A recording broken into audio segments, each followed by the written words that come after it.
I have to say, I don't want to criticize her acting in general because I only have seen her in one thing, but Florence Pugh is the worst Amy. I rather listen to the 1978 Amy whine and screech than have to deal with Florence Pugh's Amy because I feel like hers is almost borderline psychopath. Just the way that she so calmly talks about why she burned the book. I was just like, are you kidding me? My mom, I have seen few more adaptations than she has. She hasn't seen the 70s one of the Masterpiece Theater, but she has seen all the other ones, and her name is Amy too. She always feels a little defensive towards Amy, but she was like, wow, this is the first time I don't like Amy. And she has read the book like once or twice. She was like, I am not too familiar with everything in the book like the way you are. But even then, she still watches the adaptations. But she was like, this Amy, I don't like her. And I say it is more the script. I don't exactly want to criticize the actress because I have not seen her in anything else. So I don't know how I feel about her acting in general, but I just do not like Florence Pugh as Amy here. As a child, definitely not. And I am just kind of as her as an adult. But I think that is, again, just the script because she just goes on however she is. On the contrary, in the book, it is Laurie that chases Amy down the street when she is in the carriage. But in this movie, she is the one that chases Laurie down and acts kind of ridiculous, screaming and whatever else. Totally not in character with Amy. I think it was Greta Gerwig who said, oh, we admire these girls because they don't want to grow up. And I'm like, no, Amy wants to grow up if you read the book. Jo also wants to grow up if you read the book. Amy wants to know what it is like to be a woman. She wants to become a mature person, a true lady. But then when I watched this movie, I wish that I had seen it. That moment when Aunt March comes and she says, Amy is going to Europe with me, just so you know. There isn't any explanation given why Jo cannot go, because they didn't include the scene from chapter calls, but Amy is like, why nobody is happy for me? And then Marmee goes, my poor Jo, you really should have gotten the trip. I wanted to smash the screen when I saw that. It is so completely opposite to the book, because in the book, Amy feels bad for Jo, and Marmee says, no, Jo, you caused your own misery. You were rude to the ants. That is why you lost the trip. It is so confusing because we are supposed to see Amy as this mature person who can handle things, and then she just complains that nobody is happy for her. I cannot admire this Amy and I cannot admire this Jo. They behave like little kids when they are supposed to be adults. There's not even like a half-pass line like, oh, well, I am taking Amy with me to Europe because Amy and I get along better than you and I ever did. It is true. That is something that at some point someone says in the book, whether it was Aunt March or Jo, they say we wouldn't have gotten along better. Amy's going with me, and it sucks to be you, Jo. Amy really did not, again, gain any sympathy from me when she was there. Like, why is nobody being happy for me? The film is so confusing for me. I like Laura Dern. I think in general, she is a wonderful actress, but all I can say that Marmee in this one is like a soccer mom. I am not like a regular mom. I am a cool mom. When Laurie first comes and meets Marmee, he says, oh, hello, Mrs. March. She's like, oh, just call me Marmee. Everybody does. What? No. The one moment that really gets me regards on how Marmee reacts to something in the trailer. We see the girls messing around in their own home, and Marmee says to Laurie, my girls can be a bit of a handful. Okay. Let's say that at home they can be wild little animals. Then what happens in the movie is after Amy hurts her hand and she is babbling to Laurie and whatever, she and the sisters go inside the Lawrence's house and they're all jumping all over the place, screaming. They're acting like banshees. I don't care if it was back then or today. No good parent would just allow their kid to just go nuts. Jo is over cushions, and they put their hands on everything without acting respectfully. Marmee is just like, oh yeah, this is just how my girls are, and I am like, if I had acted that way in a stranger's house, I probably would have had a whipping. I would have probably be grounded, no TV for a week or something like that. I got secondhand embarrassment from just seeing that, especially on that time period. How do you sit there and just go like, oh yeah, this is totally fine? Mari would have never have allowed it because she still wants them to act like respectable people. Obviously not to dampen their spirits or to take away anything, act like adults, act like human beings. I had so many problems with this film. We talked earlier about Uncle March, but you know how in this movie Aunt March is supposed to be a spinster. And this really bothers me. If she is a spinster, why is she constantly trying to marry off these girls? According to Gerwig, she's supposed to be this model for an independent woman for Jo, but then she constantly wants the girls to marry rich. Isn't that contradicting? It is. Other thing, too, is it makes Aunt March seem even meaner because if she is not ever married and she is rich, I am thinking of that moment when Aunt March is like, oh, you need to marry rich. And Jo is like, you are not married. And she is like, that is because I'm rich. It makes Aunt March seem even meaner because if she is rich by whatever means it is, why isn't she helping the family versus her being married into it? It just kind of seems like, I presume, I don't really know much of the economics of the marriage, what it was back then. I feel like marrying into money, even if you are a widow, you still have very limited access to your husband's money. Whereas in this, it seems like, oh yeah, I got the money on my own, but I can't give you the money for whatever reason because I am a Scrooge McDuck type of person. That is what it felt like to me. They were clearly suffering financially, and she was just not helping in any way. It made Aunt March a lot colder than I think she should have been. Yeah, that doesn't make any sense to me, because if she is this rich spinster, why does she want everyone to get married? All the listeners who don't know, Aunt March in the book had a husband who she loved very, very much. Her husband died. They had a daughter. She died. And that made her a very grouchy, unhappy, lonely lady. Even though she's a millionaire, she's not happy. Not at all. You can almost kind of see that her wanting to push the girls to marry as sort of seeing the girls as her own daughters. I want to make sure you are okay. I just immediately think of this movie from Betty Davis called Old Maid. Great movie for the time when it was made. At least in my opinion, it was a little scandalous how they managed to get away with it. But her character has a child out of wedlock, and she goes to live with her sister-in-law who has taken care of her daughter, and she has no idea she is her daughter, and she pretends to be like this aunt who is very stern on her. She's worried that she will let it slip somehow, even being affectionate towards her, that she is the mother in some way. I always see Aunt March being that way, like, I can't show how much I care because she worries that something bad will happen if she does, or I got to be stern. That way I can lead them into direction they need to go. But I have never seen Aunt March being this wholly unfeeling individual, just kind of stern and wanting what is best for the girls. Here I just kind of felt like she wasn't as nice as she could have been. You know, there was an older version of the script where it didn't have this split ending, but Jo did end up with Friedrich, and he was German.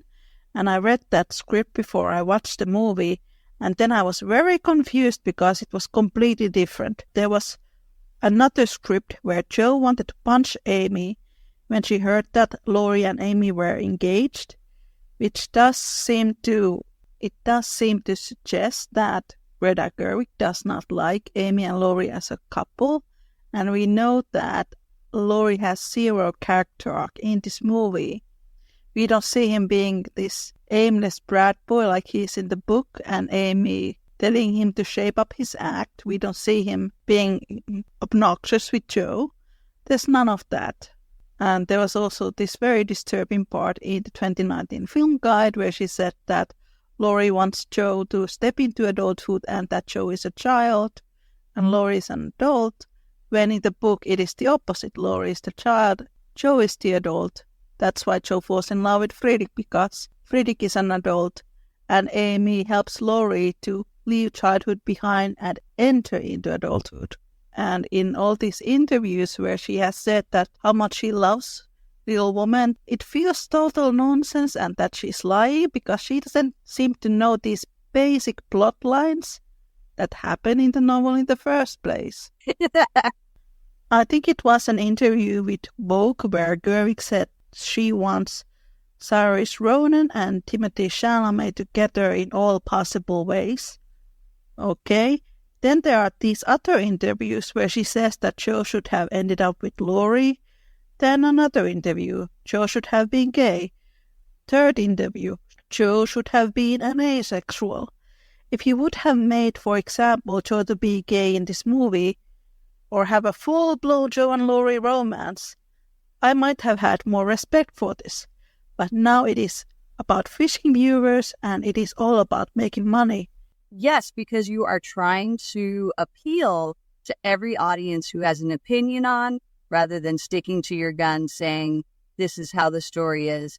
I never read the original script. I have seen bits and pieces online, but I feel like if I read it, I am just going to get mad because then I would just go like, that was a much better moment in the script than it is in the movie. And I really don't like the split ending. I truly believe that no matter what ending in this film, Jo is unhappy. If you believe the ending where she gets to publish her book, one, she's lonely. As we establish in the scene with her big monologue, women are brains and brilliance, and I'm sick of it, and I'm lonely. That whole scene and her writing to Laurie saying, please marry me because I'm lonely, which does not happen at all in the book. And in the end, she is lonely. She is still lonely. Sure, she may have gotten her book published, but she is lonely and she is pressured by her editor to add romance in order to get it published. No matter what, she is not happy in that regardless if her book is published. But then if you follow the ending of Jo gets to be with Friedrich, it is not happy because there is probably like a one scene really or two where you think like, oh, this is actually going to a good direction on Jo's and Friedrich's relationship. But then everything after that spirals out of control with her being like, you are mean and I am not your friend. When he comes to Concord, she is someone happy to see him. But when he leaves and he's like, I will be going to West if you ever come around. And she is like, thank you so much for sharing my love for Little Woman. All the transcriptions of the Little Woman podcast are now available as paperbacks, ebooks, and as audiobooks on Amazon, Kindle, Nook, and bookstores. You can find all the links from the description. And now, back to the show. no, I don't think I have a reason to come around. It just didn't feel as genuine with the pressure between Amy and Meg being like, you love him, let's get into the carriage and drive off and watch you to run off to him. That whole scene was weird, too modern. It felt like she was being pressured to go after Friedrich rather than it being very genuine. So yeah, no matter what, ending in that for Jo is not happy. It makes me very depressed to think about it. To that Enon for saying, I feel sorry for Amy because Laurie just wants to be with Jo. I'm depressed by the fact that in 2019 film, Jo is unhappy no matter what. For someone that says how much she loves Jo, Gerwig, really, it felt more like she hated Jo. She doesn't care at all about. To be honest, she seems to hate it because she's mistreating it this way. She seemed to have hated Friedrich's character. What I have read her interviews, she complained that she was forced to start a school for boys. If you read the book, Jo is the one who wants to start the school. And she even tells to her family that she had this idea of a school even before she met Friedrich. And Gerwig was like, oh, he forces Jo to stop writing. That never happens in the book. Friedrich is the one who inspires Jo to continue writing. Why did she lie to people? Then it goes on to her making comments on his character, the way he looks, and that he is quite old. Racist, fatphobic comments. It goes back to that old Laurie good-looking, Friedrich not-so-good-looking argument. She apparently thinks that Jo is rather pretty. She doesn't pay any attention to that Laurie is harassing Jo in the book.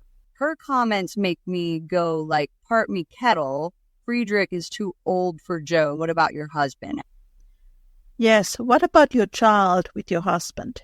I was going to say there is a pretty good age gap between her and Noah Baumbach. It is pretty close to Jo and Friedrich are because they are 16 and theirs is 13 years. How can you sit there and say that when your own husband is a good 10 years older? Like you said, she is very hypocritical and it sucks. It really sucks because I really liked Lady Bird. Personally, I thought it was a good movie and I was excited for this Little Women because I was like, oh, this director is good, and Saoirse Ronan, I have always liked her, and those two are not entirely romantic. Have you seen Lady Bird? No, I did see Call Me By Your Name, and I thought he does good emotional roles, but I was really disappointed with Laurie because he didn't do anything, basically. He was just there standing being pretty. In Lady Bird, at one point, their characters try to be a couple. Saoirse Ronan's character is clearly interested in him, and they kind of have a thing, but it comes across. And I think it is rightfully so. Their characters come across being awkward together because he is very blowsy about everything. The reason why her character likes him is because he is sort of a cool outsider who doesn't really care about anything what she wants.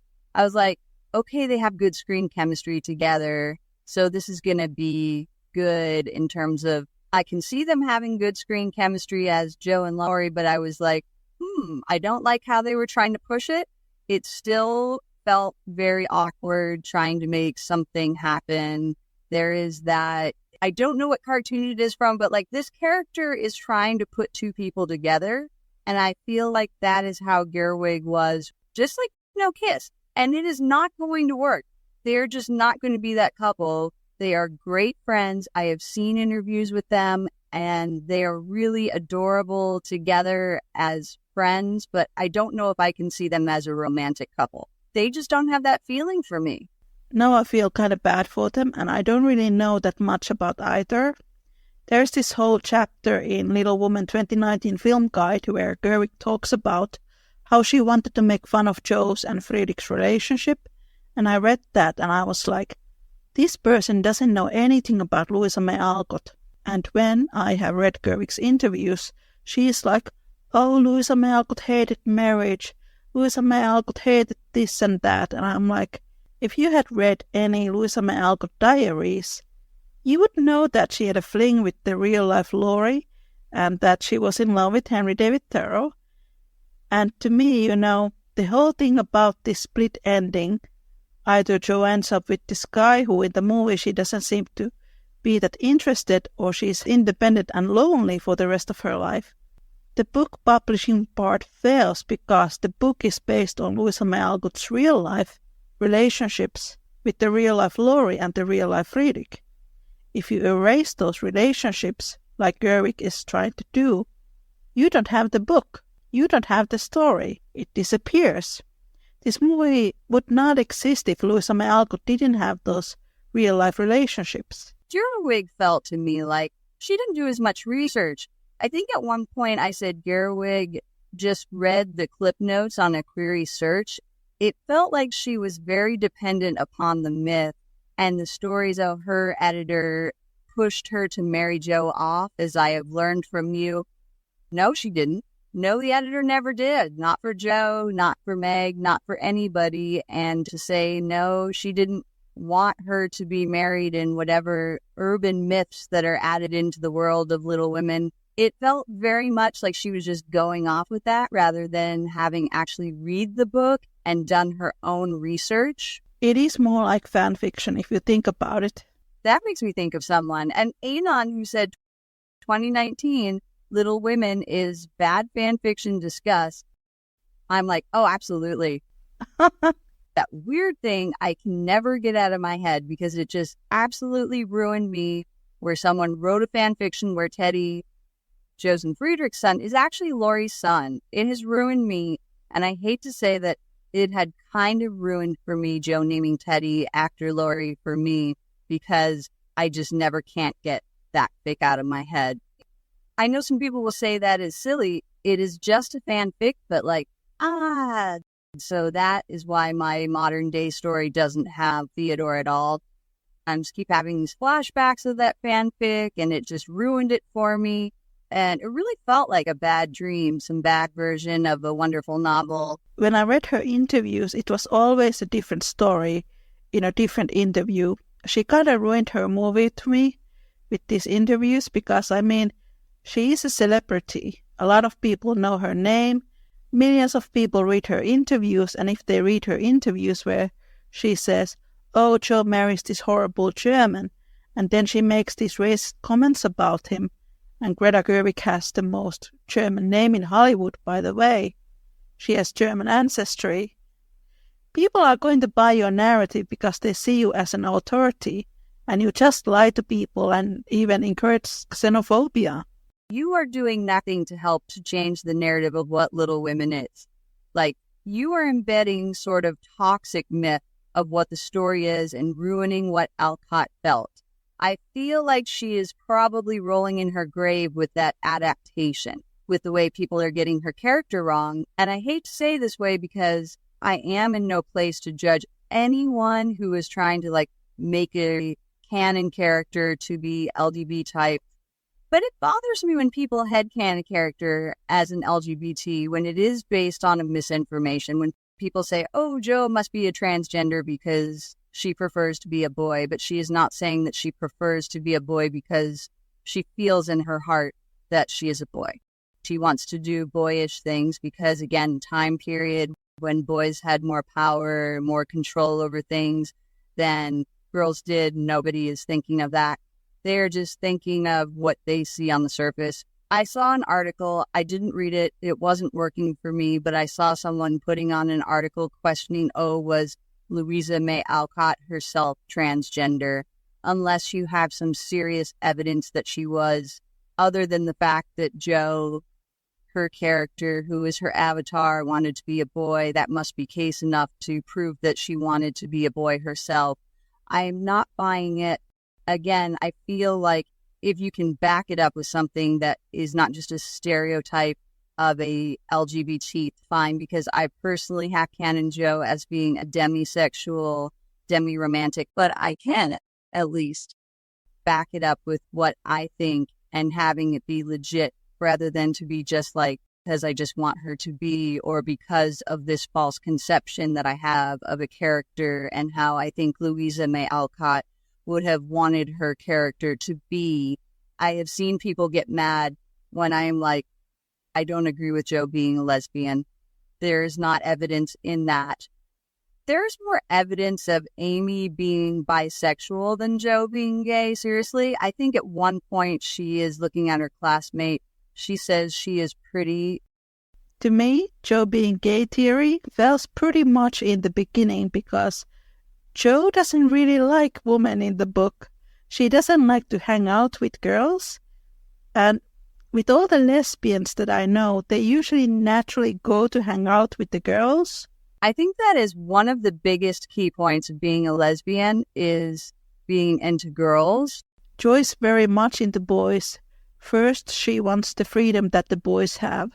But then when she meets Friedrich, oh my gosh, one of my favorite scenes in the book, she literally moves the couch in the nursery so she can stare at him all day long. And then there are all these comments. "Oh, I love that he's so masculine and he has these big hands and big feet and Laurie is so girly. Laurie is so feminine." Not to mention, if you read other Louisa May Alcott books, you see the Friedrich-like character always as the love interest because he's based on Henry David Thoreau and Louisa May Alcott was in love with him. Jo loves very manly, masculine man, and it is not just Little Woman. That same narrative exists in all of Louisa May Alcott novels. There's a lot of praise for smart, caring, masculine-looking man in her books. There are also moments in the book where Jo wants to be very feminine. She likes to knit. She likes to make dresses. She loves being a mom. And the 2019 film, it was all about money and queerbaiting. And I am not a fan of that. And I think now with Barbie movie, people are starting to see Greta Gerwig as the way she truly is, someone who tries to make money with clickbait feminism. It is not authentic. Novels, and I had not read the script, the early drafts of it, or any of the interviews before, and I already did not like the movie once I saw it, but now sharing those interviews and sharing those quotes and all that, it makes me not only hate the movie more, like from genuinely cannot tolerate it to absolutely hating it. At this point, almost I would be worried if she would have her hands on another adaptation that I would like, or even an adaptation that other people would like, because I don't want anybody else to go through that misery as well. Because just like I know a lot of fans of Game of Thrones had that very disappointing ending, and we at the Star Wars community were like, we are so sorry, and then we got our disappointing ending, and all the Game of Thrones fans were like, we totally understand. That is what I feel like if Gerwig ever got her hands on an adaptation of a beloved novel, or it is a beloved novel to somebody else and she just ruins it. I would feel bad for that person, because nobody should have their favorite novel get ruined. I feel so bad for the fans of Persuasion. I need to read the book. Someone gave me a collection of 4 stories of Jane Austen, and I see people just rip the new Persuasion off because it is so bad, and I am like, I feel so bad for you. I understand how you feel. I got my own dose of a bad adaptation and of a beloved classic. It is becoming a weird trend lately, doing stuff like that. It is weird because postmodernism is based on this idea that nothing is real, and Greta Gerwig's films are described to be postmodern. But if you want to make a period drama that is based on a book, which is based on someone's life, I don't think that should be postmodern. She's trying to sell herself as this feminist person, but then you have Jo, who in the movie suddenly wants back a character who in the book abuses her. Where is the feminism in that? You make these complaining comments about character being German, and you don't like his accent, and you pretty much feel racism among your fans. Jo in the book loves that Friedrich is German, and Louisa May Alcott was a Germanophile. You say that you love the writer, and yet you make a mockery of the things that were important to the writer. Where is the feminism in that? All these comments about how this movie is made by woman for woman, there are all these previous Little Women adaptations that were made by woman for woman, and then you just steal stuff from there that you just want to fit into your version. Somebody said that Christian Bale's hairstyle is similar to Timothée Chalamet's. That version, it was really tried to play it to the masses, because here is the thing. I feel like if you are going to be a filmmaker or a writer, whatever, you are going to have to be decisive and stick to your guns no matter what people are going to think. But it felt like Gerwig knew that people were going to be mad if Jo is going to end up with Friedrich. And if she ends up with Laurie, people are going to be mad at that. But then you have Jo and Laurie together. You have people who ship either Laurie and Amy or Friedrich and Jo together getting mad. So she tried to make something that was middle ground to make everybody happy, but she just made it worse. Can we talk about Emma Watson in this film? Because I have a problem with her. I don't like the live-action Beauty and the Beast, and I have heard people saying that Emma Watson should have played Jo because she's Belle and Belle is like Jo. Linda Woolverton, who wrote the 1991 Beauty and the Beast, the animated version, which is one of my all-time favorite movies, she was inspired by Katharine Hepburn's Jo in the 1933 Little Woman. So there is a connection between Belle and Jo, but then in the live-action version, I didn't feel any kind of chemistry between the Beauty and the Beast, but also because of the queer baiting. They were promoting the film. We now have the first Disney LGBT character in LeFou. LeFou is actually one of the most horrible presentations of an LGBT character. He is a mockery of a gay character. It is a stereotype of the way especially straight men see a gay character. And when I was watching the movie, I remember thinking to myself that is a very offensive way to portray a gay character, and I was quite disgusted that the movie was promoted with that. And Emma Watson has this brand that she's this clever feminist. She's Belle and she's Hermione, and people were disappointed that she played Meg. Meg is a great character in the book, incredibly overlooked by many, sadly. This is where the 1994 film gets Meg right, and the 2019 film erases her entire growth. Greta Gerwig was like, oh, when Meg goes to Vanity Fair, she should get a day off for being this struggling person. She needs to enjoy herself. I think this was in the 2019 film guide. Gerwig was like, Meg settles for a poor man. It felt like Gerwig wanted Meg to marry a rich man, and sometimes I feel the same when she speaks about Jo and Friedrich, that Jo should have stayed with Laurie because Laurie was rich, and that doesn't make any sense because the film was made in 2019, not in the 1950s. Jo can combine career, family, and love, and Amy does as well, so they don't need to make this choice. You need to be either an independent spinster or be married and not to have a career, which is such an old-fashioned way to think about Little Woman, because in Little Woman the woman combined the two, but in the movie, when Meg goes to Vanity Fair, she doesn't have that growth. In the book, she is in the company of girls who treat her like a doll. They are not her friends. Gerwig says that we are just supposed to see her having fun or having a day off from her, quote, miserable life. But in the book, it is the Vanity Fair that makes her miserable. She is not treated well by these girls. They make her feel like she's lesser than them. In the book, Meg doesn't feel like her life is terrible. Even though the family is poor, the family is still pretty happy and pretty content. It is such an amazing scene in the 1994 film when you can see that Meg feels very uncomfortable in that place when the girls are dressing her up and trying to make her presentable.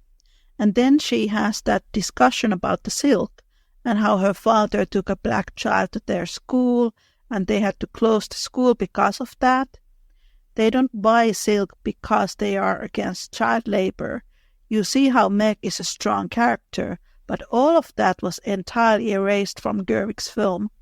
This is interesting because the film guide talked about the scene, Meg's meltdown scene, with the silk, how she and John had a big argument, and then I heard later on that it was not in the final film because of Emma Watson's acting skills, and in general, James Norton had to carry her throughout most of her scenes. I felt that the film really pushed Meg and Beth aside in order trying to make room for Jo and Amy. This film really is the Jo show, but they put Jo and Amy in such a contrast between each other that it felt she was constantly trying to pit Jo and Amy against each other. I felt like Gerwig was trying to put some sort of commentary on it, and then she was like, oh, Meg and Beth are just air. They're kind of push on the story to push Jo and Amy stories along.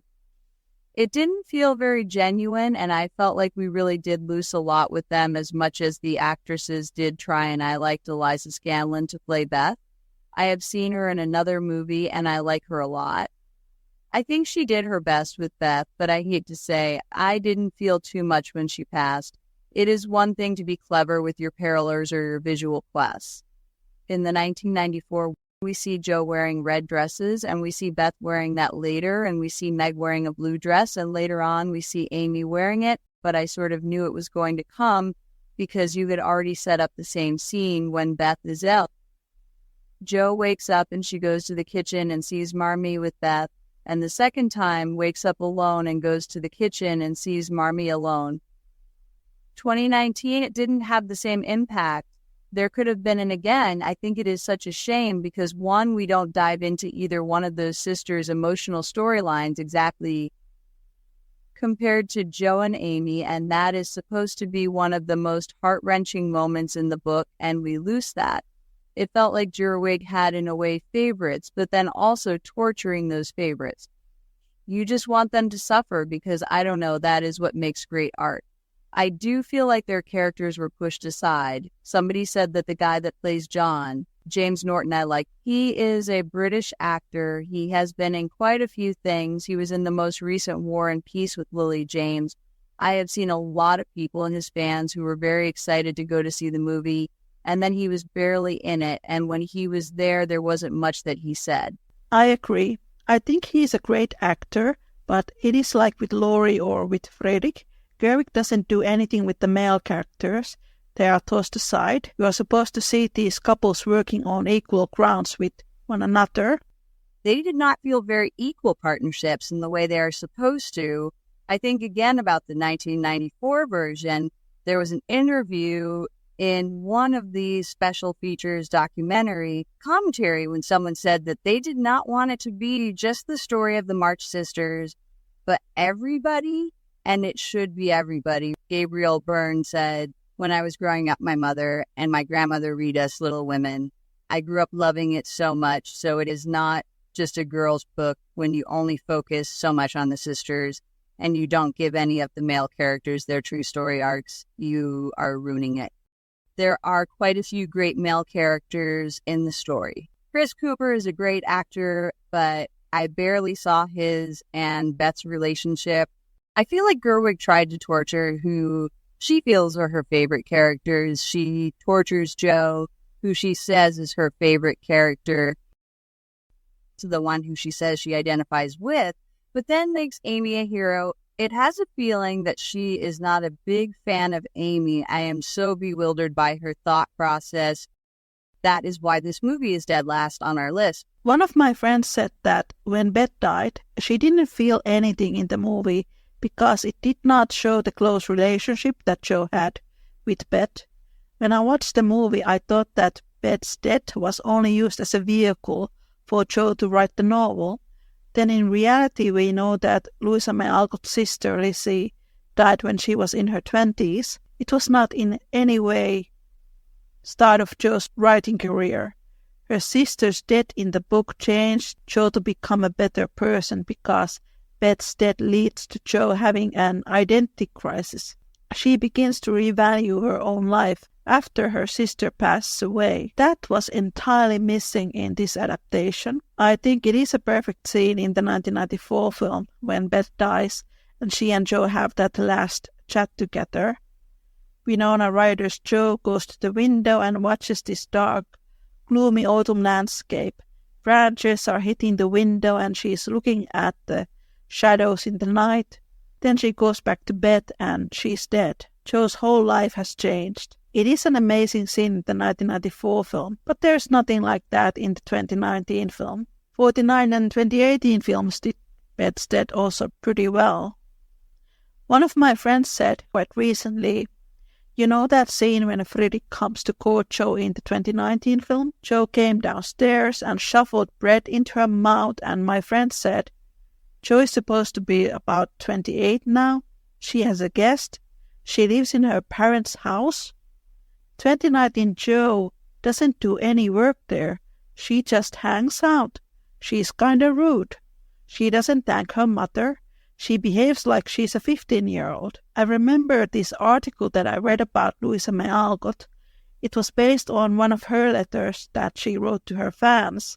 And the fan was like, I was so sad that Jo didn't end up with Laurie and that Jo had to grow up. And Louisa May Alcott answered her. She wrote, why to think that Jo is 15 or stays as a child when she is 30 in the end of the novel? Why people think that she's beautiful when she's written to be tall and lanky? That pretty much sums it up. Absolutely. I hope that one day we will get another adaptation that will wash out the bad taste in our mouth. I will wait for that one.